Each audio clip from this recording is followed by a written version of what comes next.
En esta sesión nos acompañan María Belén Odena, del Instituto de Investigación Chino-Germani de la UBA, y con quien realizó el trabajo Susana Finkelievich, también miembro del Instituto de Investigación Chino-Germani de la UBA y del CONICET. También nos acompañan Joaquín Line del CONICET, la UBA y la Universidad de Lanús, y finalmente Roxana Cabello de la Universidad de General Sarmiento con su presentación Comunicación Interpersonal en el Espacio Digital. María Belén Odena nos va a presentar el trabajo Quédate en casa, riesgos psicosociales en trabajadores y trabajadoras a distancia vinculados al uso de tecnología. Joaquín nos va a presentar La era del posamor, sexoafectividad en tiempos de pandemia y apps de cita. En cuanto a la dinámica de las sesiones, se realizará una breve síntesis individual de los trabajos para luego tener un diálogo donde las y los participantes, a partir de sus lecturas previas, podrán valorar, resaltar las principales contribuciones y finalmente plantear interrogantes que se desprendan del análisis de las ponencias. Luego de este intercambio tendremos un espacio para responder preguntas y comentarios. Para quienes sigan el encuentro por YouTube, les pedimos por favor que dejen sus preguntas en el chat, así luego podemos recuperarlas y transmitirlas en el intercambio. Desde ya les agradecemos la participación y agradecemos especialmente a quienes nos acompañan por el canal de YouTube. Damos entonces inicio a la sesión. María Belén. Hola, buenas tardes, muchas gracias por la invitación y a todos por la excelente organización de este evento. Bueno, voy a presentar un trabajo escrito con la doctora Susana Finkelievich, que hoy por razones personales no puede acompañarnos aquí en forma presencial en el Zoom. Bueno, nuestro trabajo se realizó en base a entrevistas a distintos trabajadores que por la pandemia debieron de un día para el otro dejar su lugar de trabajo y empezar a trabajar en casa. Y cómo impactó esto en su vida cotidiana, en su vida de relación, sumado a que no solo los trabajadores llevaron el trabajo a sus casas, sino que también otras personas que conviven con ellos también lo hicieron, y quienes tienen hijos o personas a cargo llevaron la escuela a su casa. Y todo esto convive más o menos en los pocos metros cuadrados en los que puedan habitar estas personas. Y quienes viven solos, bueno, fueron 24 horas de convivir consigo mismos, lo cual también produce un impacto importante en la subjetividad. Dentro de los factores de impacto más importantes que pudimos encontrar en las entrevistas, por un lado es que no todos los trabajadores pudieron teletrabajar. No todos los trabajos son teletrabajables, solamente un 28%. Y de ese 28% vemos una reducción a un 18% si consideramos que tienen que tener la tecnología adecuada, el equipamiento, la conectividad.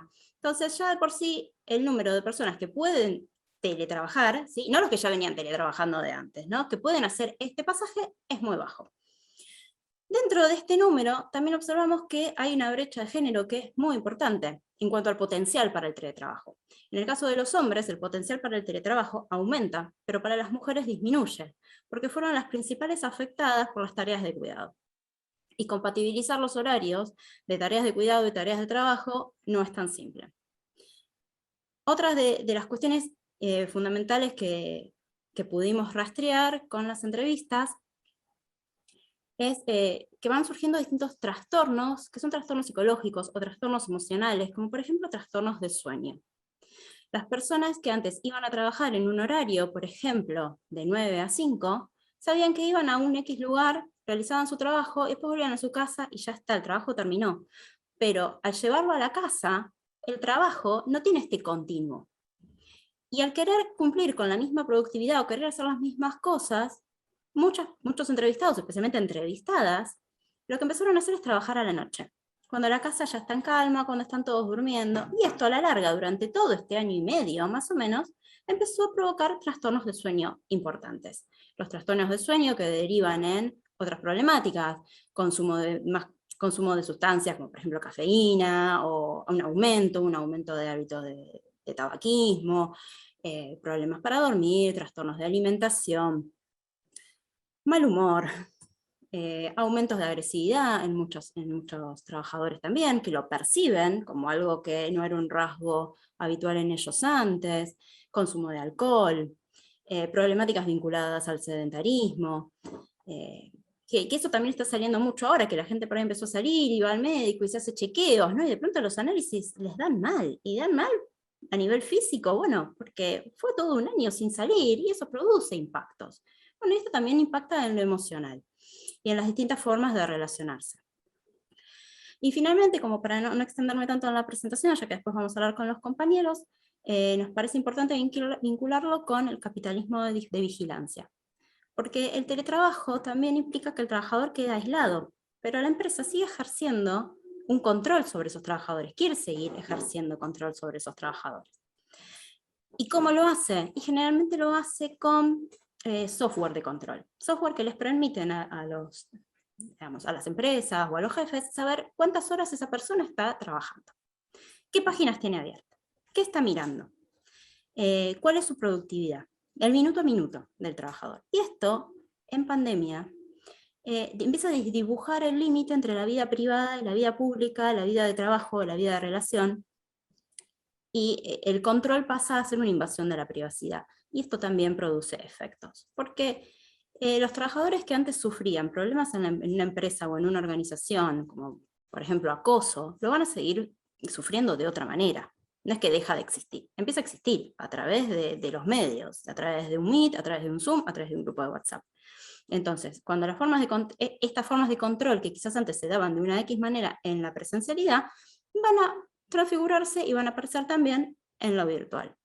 Y el impacto aquí impacta sobre un trabajador aislado, un trabajador que no puede socializar lo que le está pasando o sus conflictos, porque también se pierde esto, ¿no? Se pierden las reuniones de equipo, no es lo mismo en un Zoom, porque hay algo que se produce en la presencialidad que es un extra que no se produce en un Zoom con una pantalla, no hay posibilidad de descarga en otros compañeros, de apoyarse, de formar red, y en muchos trabajadores esto impactó de forma negativa. Si además también contemplamos que el acceso a la salud mental con el aislamiento también estuvo prohibido en algún punto, porque no se podía salir hacia un consultorio, y la posibilidad que tuvimos los psicólogos de empezar a trabajar llegó bastante tardía, con el aislamiento ya bastante instalado.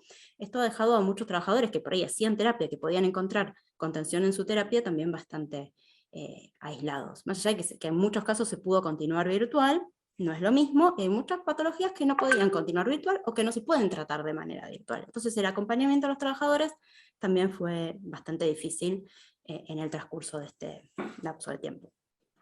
Bueno, gracias María Belén. Ahora vamos a continuar con Joaquín. Le vamos a pedir que sea lo más breve posible para después poder tener tiempo en el intercambio. Bueno, buenas. Muchas gracias por la invitación a este convite, a este espacio de diálogo. Muy interesante la exposición de Belén y bueno, la ponencia. Yo quería contar algunas ideas que vengo trabajando, investigando desde un poco antes del inicio de la pandemia. Uno está mareado con los tiempos, pero, o sea, bueno, desde unos años con las redes sociales, desde hace un poco antes de la pandemia con las apps de citas. Bueno, podemos encarar estas plataformas, ¿no? Tratar de empezar a analizarlas desde varios puntos de vista, como menciono en la ponencia. Un modo es desde los usos que los y las usuarias hacen de las apps de citas como Tinder, Happen, Bumble, OkCupid. Yo me centro en estas, que son las que, bueno, en las que conviven personas de orientación hetero, bi, gay. Pero bueno, hay otras, como sabemos, más centradas en la comunidad LGBTI, ¿no? Como Grindr y muchas otras, pero que otros investigadores como Maximiano Marentes y, bueno, otros estudios se centran más en esas. En el caso de estas, igual se parecen a grandes rasgos, no están de todas. Hay como dos grandes grupos de poblaciones que se cruzan a veces y a veces están en tensión. Quienes buscan más un vínculo más centrado en lo afectivo y quienes buscan más experiencias de placer centradas en el presente, el famoso sexo casual. Lo que se ve haciendo una observación más prolongada de estas apps es que, bueno, de los miles y las miles de usuarias, no es cierto que solo el uso está centrado o es prioritario en el touch and go, sino que también hay muchos que buscan lo que dé, desde un vínculo de pareja, que puede incluir formar una familia o solo amistad, o también hay usos que podemos llamar alternativos, como son los usos de intercambio de servicios, de masajes, de venta de packs de fotos, de oferta de masajes, de bueno, de clases de idiomas, de computación, de trueques, de guías turísticas por cursos para arreglar bicicletas, etc. También lo que se observa en estas aplicaciones es que hay un uso que es estimulado por las apps de cierta gamificación, ¿no? Como que es por momentos más entretenido, hay más recompensa, como como en los juegos de azar, hay más placer en el swipeo en sí, que es pasar perfiles y dar likes o descartarlos, que en el conocer a alguien, que es lo que sucede tras el match, que se puede comenzar a chatear. Bueno, después otras cosas que menciono en la ponencia, y también estoy armando un libro sobre las redes sociales y sobre las apps de citas, es esta polémica que se genera en torno al ghosting, ¿no? Que es el modo en que miles de usuarios y usuarias tienen de terminar de modo abrupto un vínculo que se inició, que puede ir desde unos días de chat hasta unos meses de vínculo presencial y virtual, ¿no? En este continuum que es muy frecuente, como sabemos, en los jóvenes y las jóvenes, en gran parte de los centennials y millennials, que están siempre haciendo este switch, ¿no? Entre lo virtual y presencial. Bueno, una de estas prácticas cada vez más recurrentes y bueno, muy prácticas ante la proliferación de contactos que se despliegan en las redes sociales y en las apps, es el ghosting, fantasmear o hacerse fantasma, sería en la traducción literal, que en muchos casos suele dejar al ghosteado o ghosteada con una sensación de incógnita, de incertidumbre, de angustia, al no saber las razones del porqué del final de esa relación incipiente o a veces prolongada de varios meses. Desde el caso del que ghostea o la que ghostea, como hemos recabado en varias entrevistas, bueno, es algo práctico ante por ahí este multitasking afectivo que suele darse también en gran parte de jóvenes, de estar manteniendo una especie de vínculo afectivo con distintos grados de intensidad con 5, 10 personas, o con potenciales vínculos afectivos, o candidatos y candidatas, y al no disponer de mucho tiempo ni energía afectiva, lo que les resulta más práctico a muchos y muchas es esta práctica polémica del ghosting. Otro modo menos violento, menos brusco, si se quiere, es el curving, ¿no? Que es el responder de modo breve, cortante, o más que cortante, evasivo, ¿no? Nunca dando mucho interés ni expresándose mucho en las respuestas, lo que le suele sugerir al otro que le interesa decaído, que el entusiasmo de la incipiente relación ha decaído, y que por lo tanto el final de esta incipiente relación se avecina.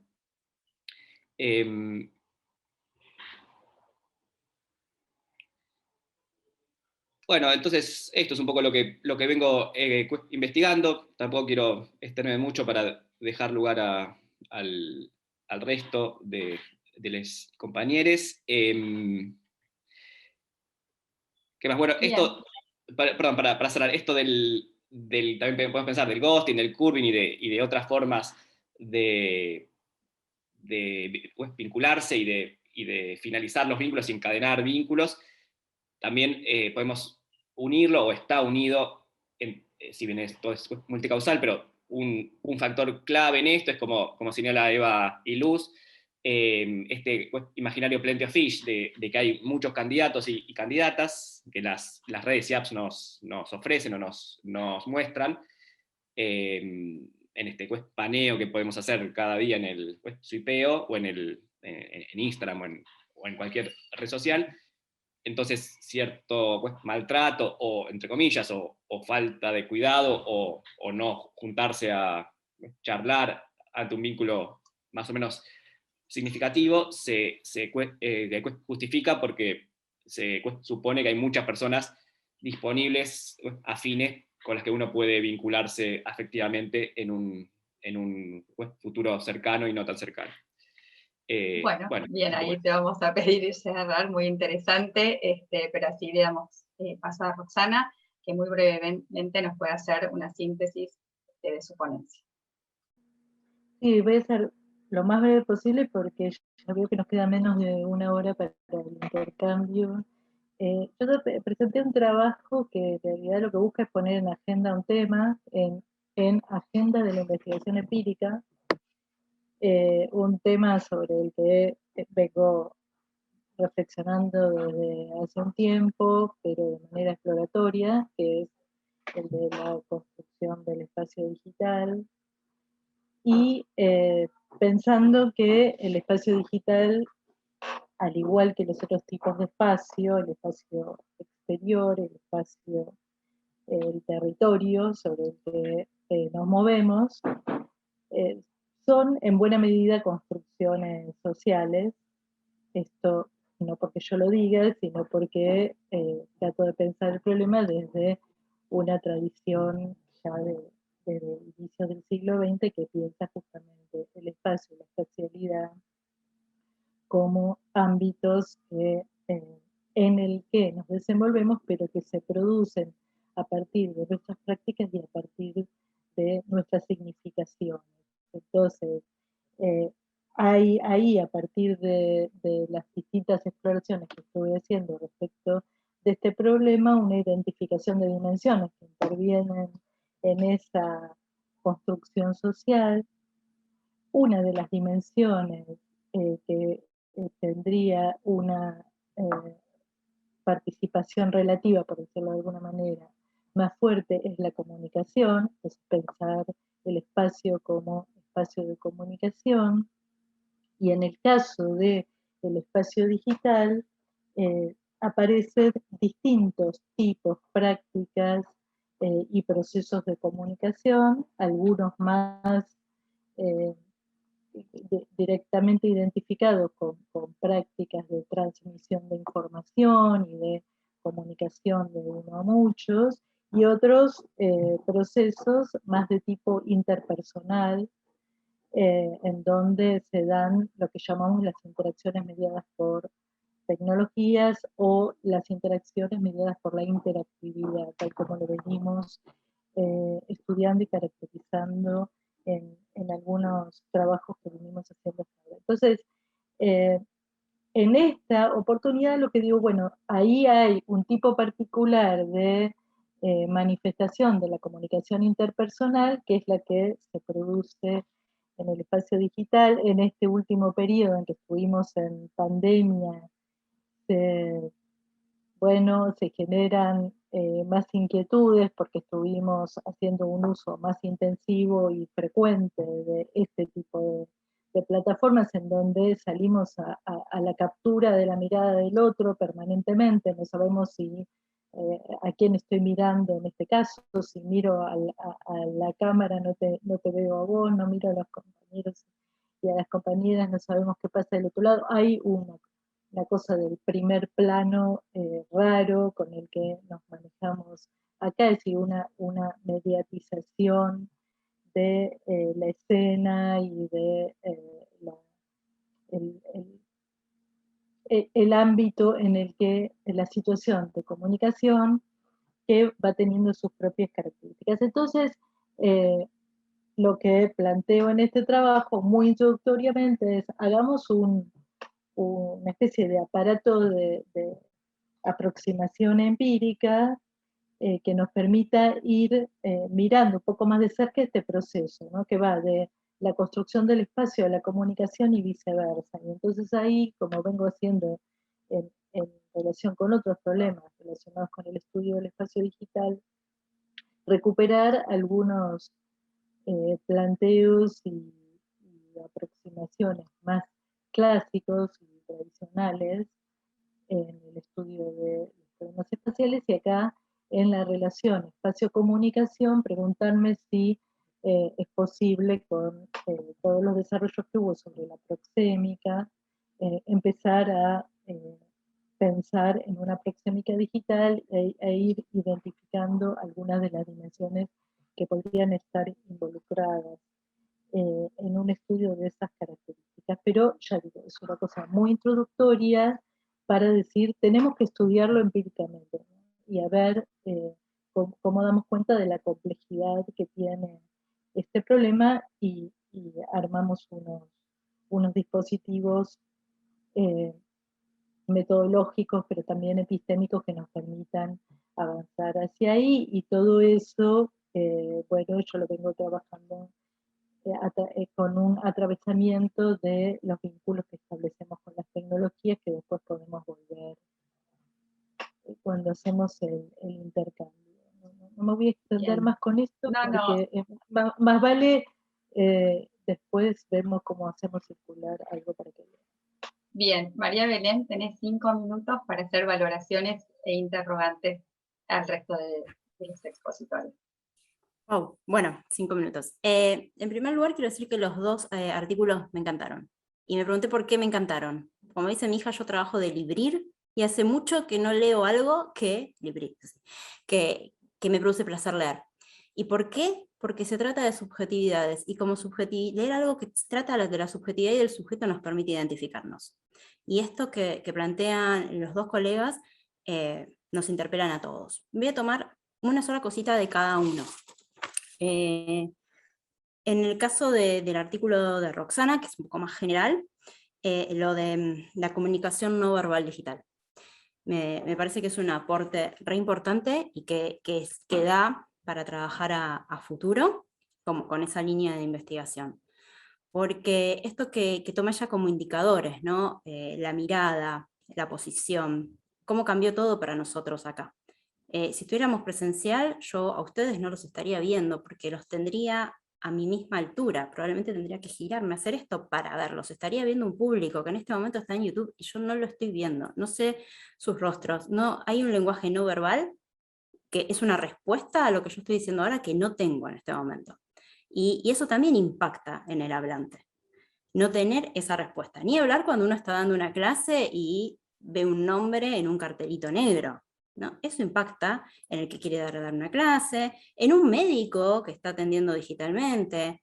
Y no es lo mismo ver a un paciente que tiene una actitud corporal que verlo a través de una pantalla que está tomando la actitud corporal que puede para entrar delante de la cámara y que el otro más o menos lo vea, si tiene la suerte de estar en una computadora y no en un celular que es más chiquito y se tiene que estar acomodando, ¿no? Entonces, esta línea que abre Roxana en relación a la comunicación no verbal digital me parece súper interesante para retomar más adelante, y por otro lado para después evaluar si la comunicación digital ahora, lo que estamos vivenciando ahora, fue realmente efectivo en tiempos post-pandémicos. Y en relación al trabajo de Joaquín, voy a tomar un concepto, una idea que me parece fundamental, que es la responsabilidad afectiva. En esto que él trae con el ghosting o con el curving, creo que se juega un mecanismo defensivo. ¿no? Esto de no quiero saber más nada, entonces me borro, y se produce una despersonalización del otro. El otro es un objeto, y como objeto yo lo puedo dejar, lo puedo poner, lo puedo sacar, como si ese objeto no tuviera emociones, no tuviera sentimientos. Y esto, Joaquín, vos me dirás bien, me corregirás, pero entiendo que no pasa en todos los casos, pasa solamente en algunos, no son todas las relaciones mediadas por apps que sucede esto, pero sí observo que en los casos en los que sucede, me parece a mí que es una cuestión defensiva, justamente porque a través de la app uno muestra una parte de uno. Uno elige qué mostrar. ¿Qué muestro? Muestro mi posición económica, muestro mis saberes, como dice él, mis saberes culturales. ¿Qué muestro? Muestro una postura más erótica. Está bárbaro, otra cosa que quiero recalcar de este trabajo, que aparezca algo vinculado a la sexualidad, y no a la sexualidad en tanto genitalidad, sino a la sexualidad con todo lo que involucra la sexualidad, con todo esto que también tiene que aparecen estas apps de la búsqueda de una relación, y está bárbaro que aparezca y que aparezca en este contexto. Pero ¿qué pasa con la responsabilidad afectiva? ¿Y qué pasa en el plano presencial también? Porque digo, esto ya existía. No es que surge solamente en lo digital, pero en lo digital se manifiesta de esta forma, ¿no? Belén, Entonces, para seguir evaluándolo. te voy a pedir las preguntas a los expositores. Bueno, no tengo tanto preguntas, sino para Roxana esto, ¿cómo ve ella el futuro de esta parte de la investigación en este aspecto? Y en relación a Joaquín, más que pregunta, es una inquietud que me surge, es si este mismo trabajo que él está haciendo, que está genial, lo podemos pensar también para más 40, más 60, incluso más 70, ¿no? Que también usan estas apps, y que vienen con un bagaje que es distinto, porque vienen ya de toda una cultura presencial o de relaciones previas formadas de otra manera. Entonces, junto a la apropiación de tecnologías, me parece que está bueno cómo se puede dar este fenómeno en personas que quizás sus primeros vínculos, sus primeras relaciones no surgieron por una app, ¿no? Donde lo que primaba en ese momento era lo presencial. Digamos, es como una inquietud que me surgió leerlo, ¿no? ¿Qué pasa con un más 70 que también veo que están en esas apps? Gracias, María Belén. Muy buenas las valoraciones. Joaquín, te vamos a pedir que también en 5 minutos puedas valorar y realizar los interrogantes que te surgieron a partir de leer las ponencias de tus compañeros. Bueno, sí, gracias por la lectura y las palabras, Belén. Bueno, ambas ponencias me gustaron mucho. A dos de las tres autoras, además, a Susana y a Roxana, las he leído y citado mucho y son referentes en el campo. Ambas ponencias, además, son, creo, ejemplos de la importancia que adquieren las ciencias sociales en estos tiempos y más que nada en estos temas, que además me son afines porque, bueno, investigo cercanamente estos temas. Es cierto que uno, como pasa en las apps, la afinidad suele aumentar el interés.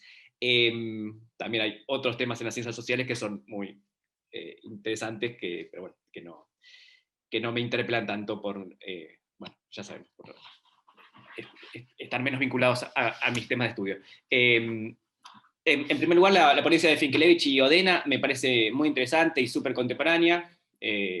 Bueno, ambas, pero en primer lugar, haciendo unos comentarios de la de Finkelevich y Odena. Nada, no tengo mucho para decir, más que creo que fue un aporte, y algo que me interesa saber con más detalle, que le pregunto es qué efectos positivos y negativos, si los han indagado, trajo para esta población que investiga la pandemia, ¿no? O sea, creo que nos pasa a todos, al menos yo me enfrento cada semana con esto de el riesgo que tenemos muchas veces los que estudiamos las tecnologías digitales es caer en moralismo, ¿no? En esto es bueno, es malo, o en todo tiempo pasado fue mejor, o en lo analógico eso era mejor. Creo que el desafío es tratar de tener una cabeza amplia para salir de esta en la que caigo a veces yo, y cae parte del estado del arte, de esto, unas posiciones un tanto apocalípticas, como que bueno, las tecnologías son la Matrix. Justo hace un rato escribía la Matrix. y ver también por qué enganchan a millones de personas que son seducidas, o sea, son tontas las personas, casi todas, o hay algo en Instagram, algo que yo no veo bien, pero aspiro a verlo. Bueno, y entonces, sería la pregunta, ¿cuáles son los efectos positivos y negativos que la pandemia trajo en este paso a la virtualización del trabajo?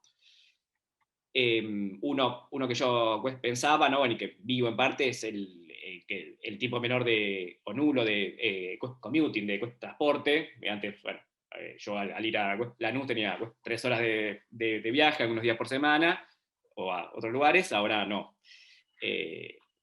Todo tiene pros y contras, pero ese sería un pro. En el caso de la ponencia de Roxana Cabello, que también me gustó mucho, me interesó mucho y es, creo, súper contemporánea, también similarmente la que sería mi pregunta es, perdón, antes algo justo como similar a lo que marcaba Belén, algo que me pareció en particular muy interesante es el párrafo de la página 7 que leo en unas líneas en la esto del desencuentro de las miradas que se producen en la intercomunicación digital. Hay creo ahí un nudo para investigar más, que está muy bueno y que ha sido poco investigado. Esto de que la región ocular o las miradas como que no se encuentran, bueno, en el extremo desde el chat, que es como una superficie, un género frío, pero igual en la videollamada o en las fotos, también hay algo de desencuentro en sí por la estructura comunicativa que está bueno, está bien trabajado, creo, en el trabajo de Roxana, y sería interesante que siga investigando eso. Bueno, para cerrar, la pregunta que le hago a Roxana es si pensás que el swipeo, el like, el match, las stories, el sexting se han convertido en parte en las principales formas de afectividad o de intercomunicación en las personas, más que nada en las personas jóvenes. Cierto que sí, que hay, como señalaba Belén, hay pocos estudios sobre las poblaciones adultas y de mayores adultos. Sería interesante eso para investigar. Pero bueno, es claro como señala esto del arte, que estas tecnologías interpelan más a las personas más jóvenes, que tienen menos historia antes con otros medios, con otras tecnologías, y son más esto de vivir en el presente y de fascinarse con estas superficies más blandas, más líquidas, más lábiles. Y esto forma parte Bien. de su vida. Vamos a ir cerrando, así podemos dar...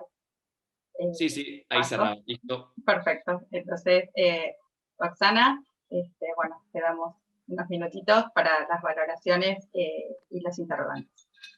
Bueno, acá tenemos con este conjunto de trabajo, yo diría, unas escenas de la vida digital que nos amontonaron un poco cuando hicimos la organización de los trabajos. Quedamos como interesados en aspectos de la subjetividad más que otros trabajos que quedaron en otras sesiones. Por eso estamos aquí compartiendo este espacio.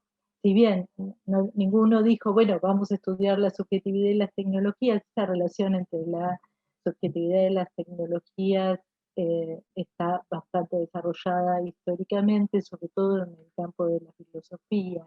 También hay una profusa producción ensayística sobre esa relación, muchas construcciones que aparecen sobre cómo, porque la idea de que en la actualidad nos construimos como sujetos a partir de la tecnología o en relación a la tecnología, etcétera, se van como consolidando y circulan en distintos ámbitos, y muchas veces esas construcciones, no siempre, pero muchas veces tienen un carácter bastante lineal y bastante, como decimos en estos estudios, determinista, donde aparece la tecnología modelando, configurando unas determinadas formas de ser y de desplegar la subjetividad.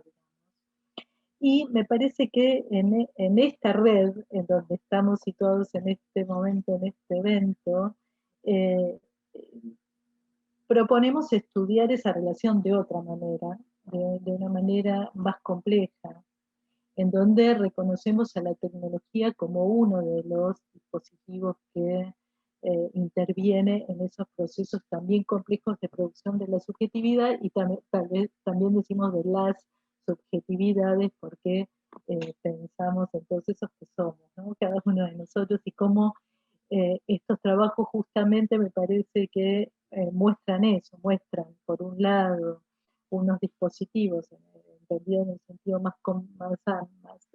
amplio, no solamente el aparato, técnicos que aparecen participando y de alguna manera organizando la construcción de algunas dimensiones de nuestra subjetividad, ¿no? Cómo nos construimos como teletrabajadores y teletrabajadoras, cómo nos construimos como sujetos sexoafectivos, sexoafectivas, pero en mayor o en menor medida en los distintos trabajos me parece que mostrando esa complejidad, cómo la tecnología se entrama con otras dimensiones de la vida. En el trabajo de Susana y de Belén hay una perspectiva histórica del teletrabajo se va transformando a lo largo del tiempo, se puede desde ahí también avisorar algunas tendencias. Hay también una dimensión referida específicamente al trabajo contemporáneo, su precariedad, su inestabilidad, etcétera, y entramado con estas cuestiones sociales y otras de la vida cotidiana, aparece este dispositivo de plataforma de teletrabajo organizando estos aspectos de la subjetividad, el control, la disciplina, el modo como nos relacionamos, nos posicionamos con como trabajadores y trabajadoras respecto de la patronal, cómo somos o no capaces y tenemos la posibilidad de disfrutar de nuestro trabajo y del desarrollo personal. Hay una cantidad de esferas que aparecen ahí interrogadas respecto de, bueno, cómo esto reacciona y al mismo tiempo opera sobre, entre otras cosas, este dispositivo técnico que tiene una performatividad, además, una cosa que trabaja también Joaquín respecto de las apps, que es bueno, directamente tiene puesto una cámara, tiene puesto un contador de minutos de nosotros trabajando delante es decir, el disciplinamiento viene también operado respecto desde la tecnología.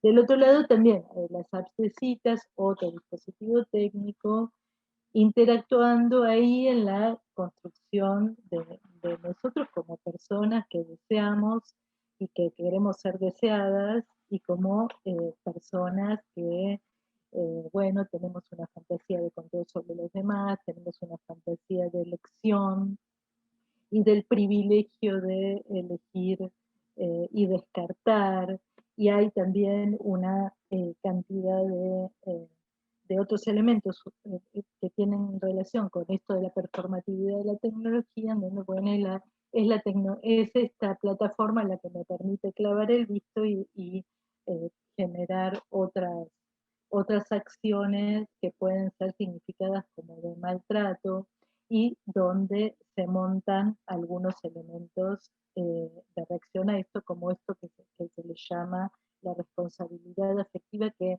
me parece que es un concepto sobre el cual hay mucho para discutir, pero está muy en el trabajo de Joaquín, muy asociado. A mí también me gustaron los trabajos, yo disfruto mucho de leer estos temas y de discutirlos, y rápidamente tengo una cantidad de preguntas que me fueron surgiendo a lo largo de la lectura, pero solamente voy a presentar un par. En el caso de tu trabajo, Joaquín, yo ya algo me quedé como pensando la vez pasada que hablamos y algo te manifesté respecto de esta perspectiva que hay de marcar una perspectiva generacional. Hay como identificación de síntomas de época generacional, está muy asociado a la idea de que existe algo que se le puede llamar los centennials, y se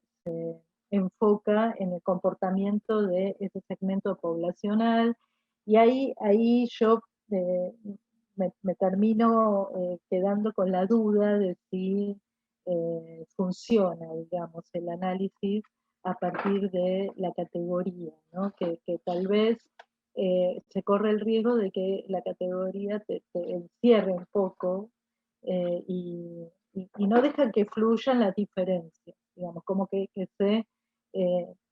y te lo pregunto porque tal vez es un prejuicio mío, entonces digo, a ver si vos lo ves eso. Y también si miraste entonces en otra clave más histórica comparativamente con otros segmentos de edad y en el tiempo, ¿no? Con esto que decía Belén recién, bueno, hay personas mayores que vienen usando y que tienen otra historia de uso de las tecnologías y del amor, ¿no? Y que se relacionan con el amor romántico y ese paradigma desde otro lugar. Entonces, a ver cómo se rompen esas, para decir que hay una transformación contemporánea, bueno, cómo vamos identificando los hitos en los que se produce esa transformación contemporánea. Del mismo modo, en el caso del trabajo de Susana y Belén, que vienen estudiando el teletrabajo y cómo las personas somos afectadas por los riesgos que implica, entre otras cosas, y bueno, cómo hacemos para esa perspectiva histórica que está en los enunciados del artículo, lo sostengamos en el dispositivo de aproximación empírica, digamos, cómo nos permita ver a nuestra construcción en la escena del teletrabajo como específica y distinta de la de otros momentos de la historia, ¿no? Y cómo se construye esa clave. Y por último, para los dos, si están pensando, una cosa que es muy importante, me parece, en muchos de los trabajos que se desarrollan en la red, justamente cómo interviene el vínculo que establecemos con las tecnologías en la construcción de diferencias acá, ¿no? O sea, ahora, las personas usan las apps de citas, bueno, pero también usan otras tecnologías y en función a cómo se posicionan respecto de las tecno, capaz que usan las apps de una manera y se presentan de una manera y se relacionan de una manera, etc. Lo mismo del teletrabajo, está dicho de algún modo, el trabajo no es igual tener unas competencias, una experiencia, una práctica, unos usos diversos de las tecnologías y migrar al teletrabajo que no tenerlos, ¿no? Por ser así muy extremo. Bien, muchas gracias. Ahora sí tengo que ser muy rigurosa con el tiempo, así que bueno, les voy a otorgar nuevamente 5 minutos a cada uno para poder responder las preguntas que les hicieron, y los tengo que interrumpir y cortar porque si no, no vamos a llegar a finalizar el tiempo. Así que bueno, así como cerrar tranquilos el encuentro. Belén, bueno, a partir de ahora tenés 5 minutos. Muchas gracias por las apreciaciones del trabajo para los dos. Voy a hacer un mix de las dos observaciones. Como dice siempre Susana Finkelievich, las tecnologías ni buenas ni malas ni neutras, depende del uso que hagamos con ellas. El teletrabajo, lo mismo, ni bueno ni malo ni neutro, va a depender. Los factores psicosociales del trabajo no son ni buenos ni malos, todo va a depender del contexto, del sujeto, de los rasgos de personalidad, de las condiciones, de las características de afrontamiento que tenga esa persona. El teletrabajo no nació con el COVID, ya venía, y antes no nos preguntábamos qué pasa con los teletrabajadores. Me parece que gran parte de por qué aparecieron tantas sintomatologías negativas es que fue abrupto, y no estuvo ese tiempo necesario para adaptarse a una nueva metodología de trabajo. Lo mismo pasa cuando uno tiene que emigrar brutalmente y no puede organizar esa mudanza. ¿no? Y no pudo llevarse las cosas de la oficina a la casa, y no pudo apropiarse de las tecnologías necesarias para hacer un trabajo adecuado y correcto en su casa. Entonces me parece que el principal impacto acá fue lo abrupto, fue de un día para el otro. El que está en su casa está solo, y el que no puede arreglárselas para apropiarse de las tecnologías por sí mismo, no tiene una red que lo pueda ayudar como quizás tenía cuando trabajaba con otras personas. En cuanto a los efectos positivos, sí, en un montón de personas tuvo efectos positivos el teletrabajo. A muchas personas los permitió estar más tiempo en su casa, compartir más con los hijos, enriquecer la familia, mejorar los vínculos. Cuestiones de dinero, sí, evitar gastos de traslado, gastos de comida. Mucha gente también valoró positivamente tener más tiempo para trabajar, porque ese tiempo que antes invertían en el viaje, después lo pudieron invertir en el trabajo, pero también ese tiempo, con el tiempo, ya no era para trabajar, sino que por ahí se utilizaba para mirar una serie o leer un libro, con lo cual tampoco fue siempre apropiado como, digamos, beneficioso para el trabajo, ¿sí?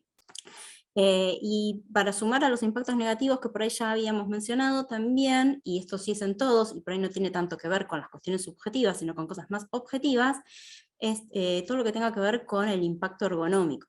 Las casas no están diseñadas como una oficina, y muchas oficinas tampoco, y tampoco se cumple esto que pide la ley de teletrabajo, que los trabajadores tengan condiciones ergonómicas adecuadas. Una buena silla, una buena mesa con la altura necesaria, un buen equipamiento, la buena luz, libre de ruidos. Todas estas condiciones también impactan en la productividad e impactan en los trabajadores de forma negativa. Pero es cierto, hay impactos positivos, hay impactos negativos.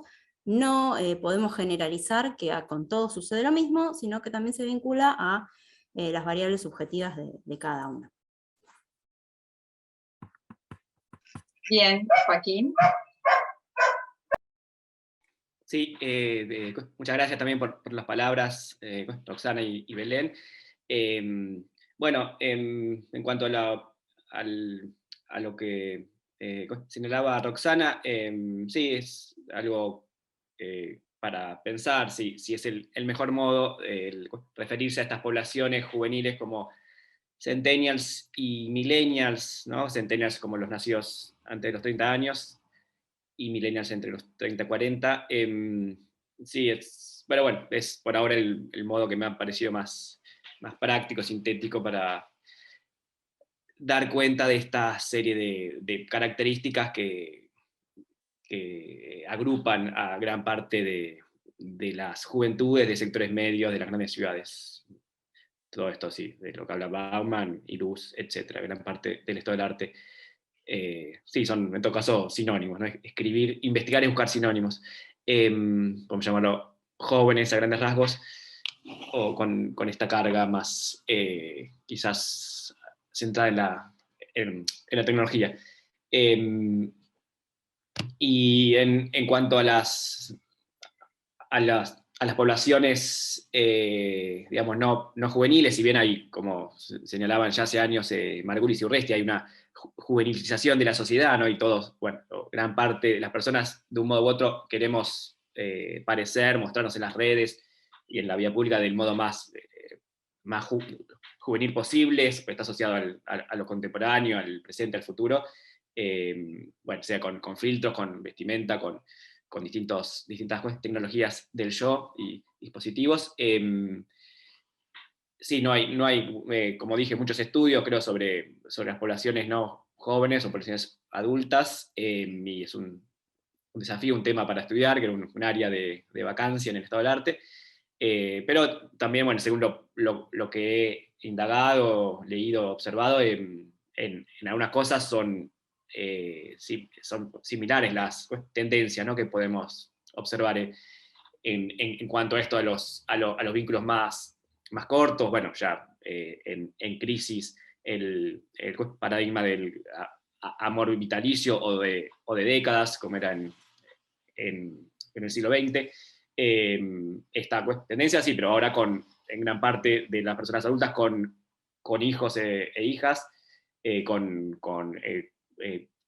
convivencias previas largas. Ahora lo que se busca es un vínculo más, bueno, menos exclusivo, menos intenso en el sentido de estas críticas que vienen desde el feminismo y desde el movimiento queer y desde el poliamor, que está tan en agenda en los medios al menos, no quizás tanto en las prácticas cotidianas de las personas reales, pero sí es cierto que en todo caso habla de un estado de crisis de la monogamia clásica, y algo que se ve tanto en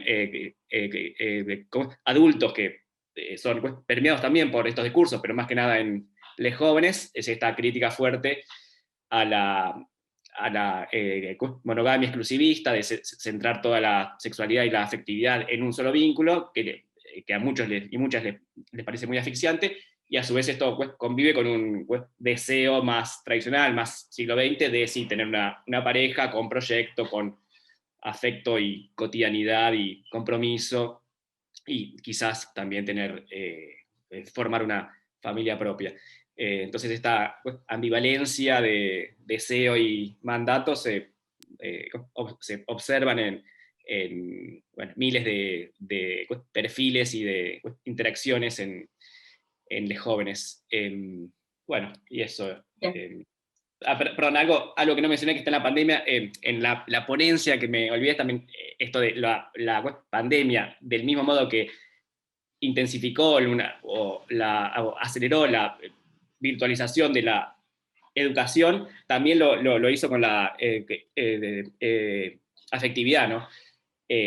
Muchas personas, más que nada mujeres, para quienes las apps de citas eran un fenómeno más lateral y tabú, y más como de no tan correcto o adecuado, o más peligroso. Con el confinamiento que trajo la pandemia del COVID, entraron a las apps, y entonces en miles de casos ahora convive el uso de las redes, más que nada Instagram, como modo de levante y socialización, con las apps. Y bueno, el uso de estas apps se ha masificado, y es cada vez más el uso predominante de las juventudes, sea redes y apps. Gracias, Joaquín. Roxana.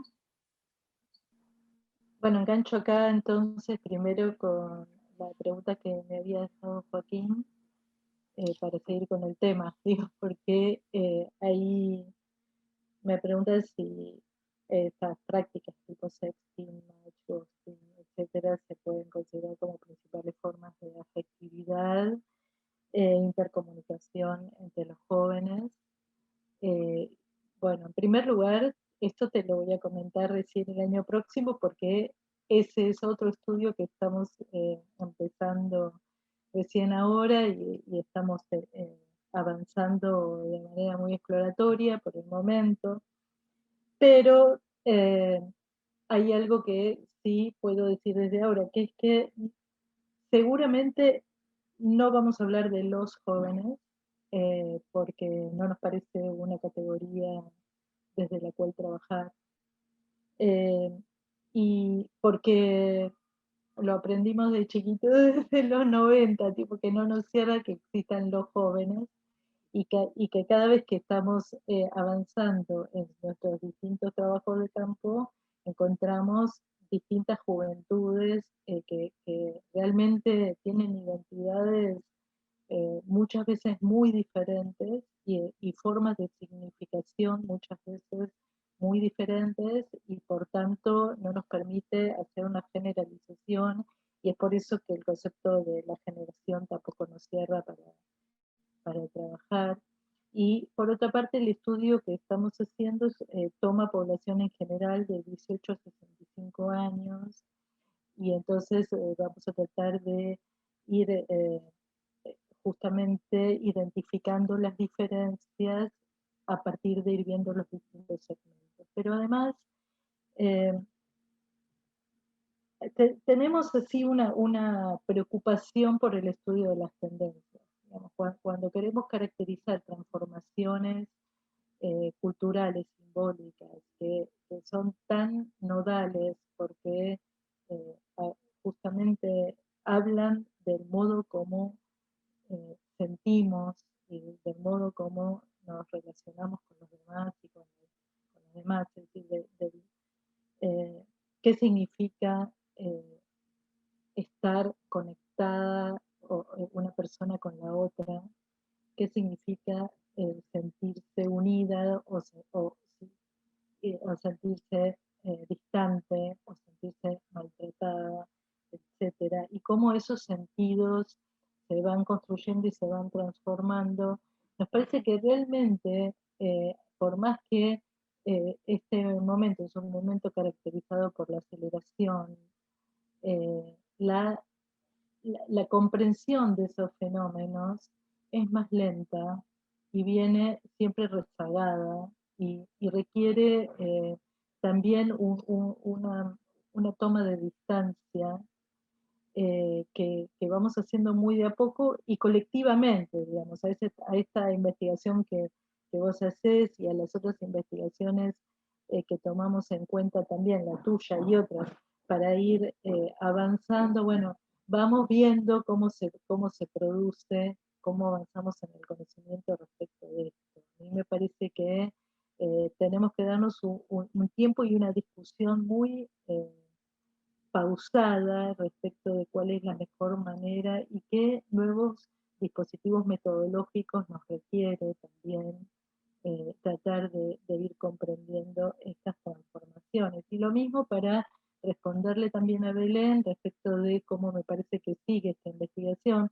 Lo de la comunicación interpersonal surgió una vez que ya estaba en marcha este proyecto de analizar vínculos afectivos en la comunicación digital interactiva.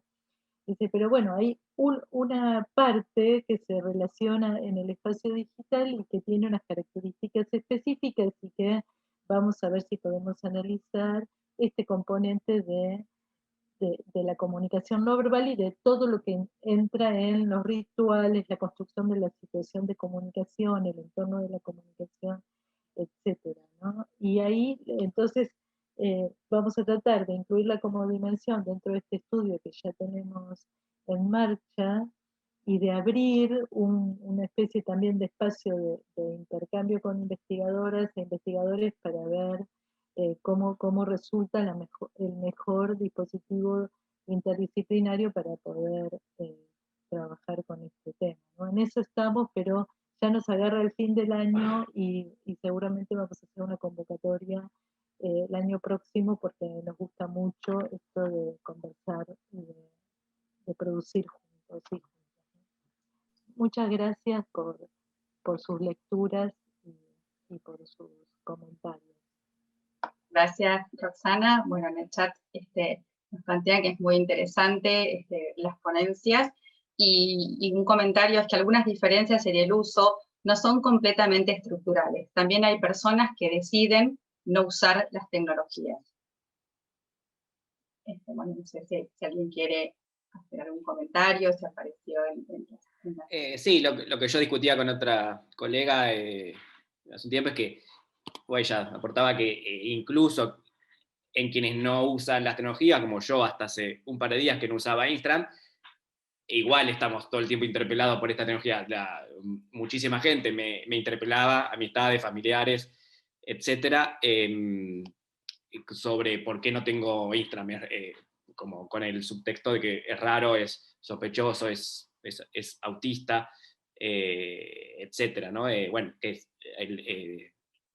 está este término FOMO, ¿no? Fear of Missing Out, que nos agarra, que sentimos, yo tras estar meses sin redes sociales, esta sensación por momentos de estar perdiéndome algo importante o cierta cosa contemporánea que está pasando.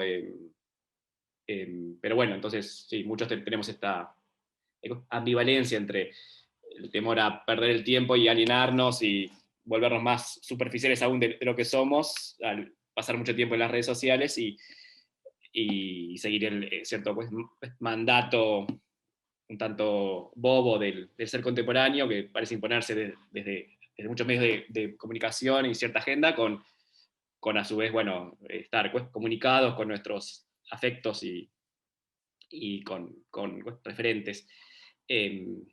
nada, eso quería aportar, que todos estamos atravesados por estas tecnologías, aunque no las usemos de modo intensivo.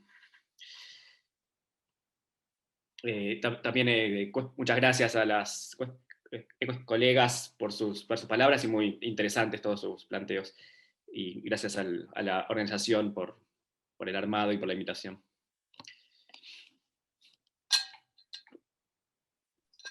Nos quedan unos minutitos, muy poquitos, para si alguien quiere agregar un comentario. Y con lo que planteaba Roxana, sí, es difícil establecer cómo llamar al conjunto de gente que uno estudia, si jóvenes, millennials, centennials, entre tratar de establecer tendencias y ciertas conclusiones generales o taxonomías o clasificaciones, que en parte puede ser más interesante para los lectores y las lectoras y las interlocutoras, o sí, tratar de ir más a la especificidad de cada persona, en el extremo de cada subgrupo dentro de alguna población. Pero bueno, ahí estamos, ¿no? Tratando de manejar ese equilibrio entre ser precisos y no poner todos en la misma bolsa, como sucedió con la polémica del binomio de Prensky, de los inmigrantes y nativos digitales en el 2001, categoría que hemos usado mucho y que fue útil, pero sí, con sus limitaciones, como sabemos, por supuesto, no todos los jóvenes tienen esas categorías, y hay diferencias muy, muy marcadas entre sectores urbanos y no urbanos, entre sectores sociales, géneros, etc. Y sí, dentro de un mismo género y una misma clase social, distintos usos y apropiaciones, como sabemos. Sí, lo interesante no es solamente saberlo, sino tenerlo en cuenta, ¿no? Me parece, porque en definitiva, Claro. si no, terminan generándose muchas caracterizaciones que se apoyan en este segmento específico de los sectores medios urbanos, y resulta que se generalizan, y parece que el mundo va en esa dirección, pero en definitiva, en Argentina y en América Latina todavía tenemos amplios sectores de la población que están por afuera de estas matrices, ¿no? Y que hay que ver cómo conviven de manera desigual y combinada, por usar un eslogan, entre sí, cómo, sí, qué tipo de tensiones se generan, y cómo entonces la producción de esas tendencias de transformación cultural se pueden caracterizar justamente a partir de las tensiones y no, bueno, asumiendo que hay una cantidad de gente que se queda afuera. No lo digo por tu trabajo, estoy pensando, por ejemplo, en muchos de los trabajos que abordan las narrativas digitales en este momento, a mí que están tan en boga, a mí me da la impresión que están centrados justamente en unas narrativas que son sumamente minoritarias. Si uno lo piensa en términos de toda la discursividad que se produce de manera desigual en el planeta, ¿no? Bueno, asumir que la entrada por la diferencia puede ser una buena vía para el análisis y la comprensión de los fenómenos. Claro. Sí, también lo que nos pasa mucho, o sea, si bien yo hace años hice una investigación sobre sectores populares, armándome un Facebook ad hoc y observando a miles de adolescentes de sectores populares de la zona sur de Buenos Aires, también en los últimos años lo que me sucede es que creo que nos pasa a muchos investigadores que lo más cercano, lo más fácil, bueno, porque uno es de clase media, es investigar a las clases medias con el método Nieve, etcétera, o por observación de su entorno, y para llegar a entrevistas es más fácil con estudiar a poblaciones cercanas, pero sí, es un desafío, y es cierto que el estado del arte tiende a ser más hegemónico a centrarse en los sectores medios urbanos y hasta sectores acomodados, ¿no? Que son los que más tienen acceso a las tecnologías, más tiempo disponible. Y bueno, y los medios, las series, las películas también suelen mostrar a esa clase media acomodada que no es solo una parte de la población no mayoritaria, y creo que también es parte de nuestro deber como investigadores dar cuenta en lo posible de las otras poblaciones que también existen y son muy mayoritarias, cada vez más quizás, como quienes no tienen tiempo, no tienen muchos dispositivos o espacios para usar todas estas tecnologías que también son demandantes y requieren mucho tiempo de gestión.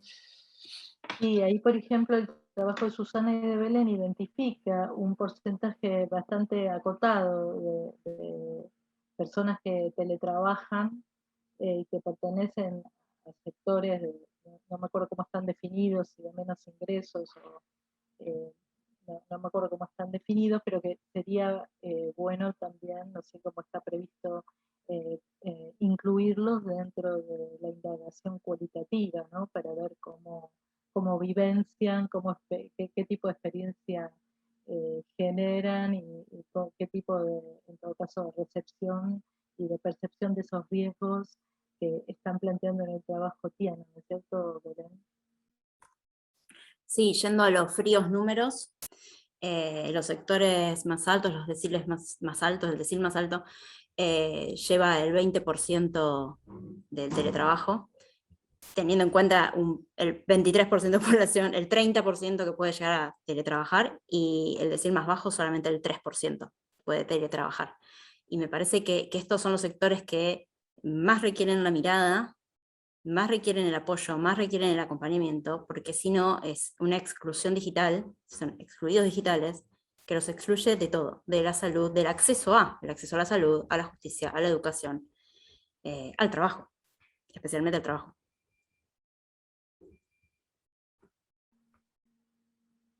No sé si me van a echar en cualquier momento, Rosalía.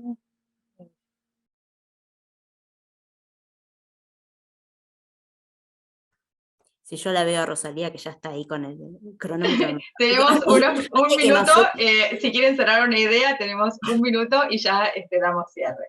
No, bueno, antes que nos eches, nada, agradecer la invitación, agradecer a quienes siguieron esta mesa por YouTube, agradecer la organización, que estuvo excelente, y un placer compartir esta mesa con Joaquín y con Roxana. Bueno, gracias. También un placer compartir la mesa con las tres. Sí, estuvo buenísimo, y yo aprovecho también para felicitar a todo el equipo que está trabajando en la organización de este encuentro, y que estamos desde ayer a la mañana y hasta mañana a última hora de la tarde, y realmente creo que está saliendo todo muy bien. Así que felicitaciones, y bueno, invitamos a seguir participando, por supuesto, desde YouTube en las distintas sesiones. Muchas gracias, un gusto estar con ustedes. Bueno, muchas gracias por la participación, compartir los trabajos y ponerlos en discusión, tenerlos como parte de esta sesión realmente fue muy, muy, muy interesante. Así que bueno, muchas gracias por todo, por los intercambios. Valoramos lo que ha sucedido, y nos vamos, creo que tanto los que están siguiendo la transmisión por YouTube, como yo que estuve acá presente, muy enriquecidos.